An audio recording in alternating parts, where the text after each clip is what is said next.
ಅಂದು ಬರ್ತೀನಂತ ಹೇಳ್ತಾರೆ. ತಾಳ್ಮೆಯಿಂದ ಇರ್ಬೇಕ್ರಿ. ಲೋಕದಲ್ಲಿ ಯಾರು ತಾಳ್ಮೆಯಿಂದ ಇರ್ತಾ ಇಲ್ಲ. ಎದಕ್ಕ? ದೇವರ ನಾಮದಲ್ಲಿ ಯಾರು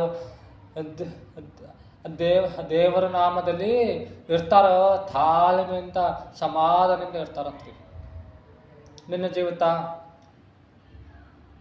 ಶತ್ರು ಅಪದಾಯಿ ಬಂದು ನಿನಗೆ ಅಂತಿತ್ತಾರ, ಮಾತುಗಳು ಅಂತಿತ್ತಾರ, ಅವಮಾನ ಪಡಿಸ್ತಿತ್ತಾರ. ತಾಳ್ಮೆಯಿಂದ ಇದೆಯಾ? ಸಮಾಧಾನದಿಂದ ಇದೆಯಾ? ನಾನು ಮಾತಾಡ್ತಿಲ್ಲ, ದೇವನು ಮಾತಾಡ್ತಿದ್ದಾನೆ. ನೋಡಿ, ಎಷ್ಟೋ ಮಂದಿ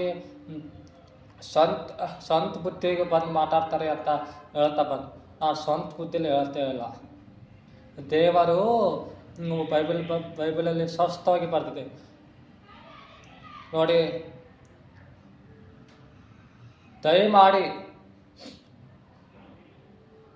ದಯಮಾಡಿ ಯಾರನ್ನೇನಂದರೆ ತಗ್ಗಿಸ್ಕೊ, ತಾಳ್ಮೆಯಿಂದ ಇರು. ಯಾರು ತಾಳ್ಮೆಯಿಂದ ಇರ್ತಾರೋ, ಸಮಾಧಾನ ಇರ್ತಾರೋ, ಏನು ಮಾಡ್ತಾರಂತ್ರಿ? ಅವ್ರಿಗೆ ರಕ್ಷಣೆ ಬರ್ತೈತಂತ್ರಿ. ನಿನಗೆ ಬಂಧು ಮಿತ್ರರು, ಸ್ನೇಹಿತರು ಮಿತ್ರರು ಅಂತಿದ್ದಾರ, ಚುಚ್ಚು ಮಾತಾಡ್ತಿದ್ದಾರ, ವಿರುದ್ಧವಾಗಿ ಬೈತಿದ್ದಾರ, ಅವಮಾನ ಪಡಿಸ್ತಿದ್ದಾರ. ತಾಳ್ಮೆ ಇರು, ಸಮಾಧಾನ ಇರು, ತಾಳ್ಮೆಯಿಂದ ಇರು.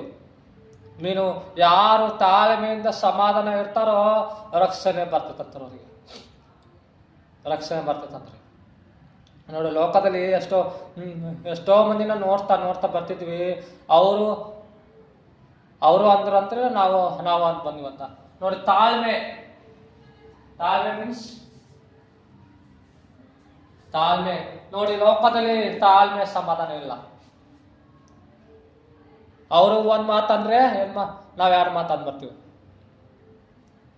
ಈಗ ಅಪ್ಪಿ ಬಾಯಿ ತಪ್ಪಿ ಅಂದಿದ್ದೀವಿ ಸರ್, ಹಪ್ಪಿ ತಪ್ಪಿ ಅಂದಿದ್ದೀವಿ ಅಕ್ಕ ಕೇಳಲ್ಲ ಅವರು.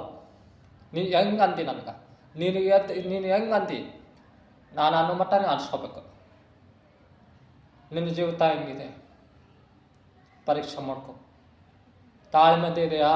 ಸಮಾಧಾನ ಇದೆಯಾ? ಅವ್ರು ನೋಡಿ, ಲೋಕದಲ್ಲಿ ಹಿಂದೆ ಮುಂದೆ ಅವ್ರು ಬಂದಾಗ ಅವರು ಭಾಳ ಚಲೋ ಹೇಳಿದ್ದೆಲ್ಲ ಮಾತು ಕೇಳ್ತಾರ ಅನ್ಬೋದ್ರಿ. ನಾವಿಲ್ಲದಾಗ ಹಿಂದೆ ತಪ್ಪಾಗಿ ವಿರುದ್ಧವಾಗಿ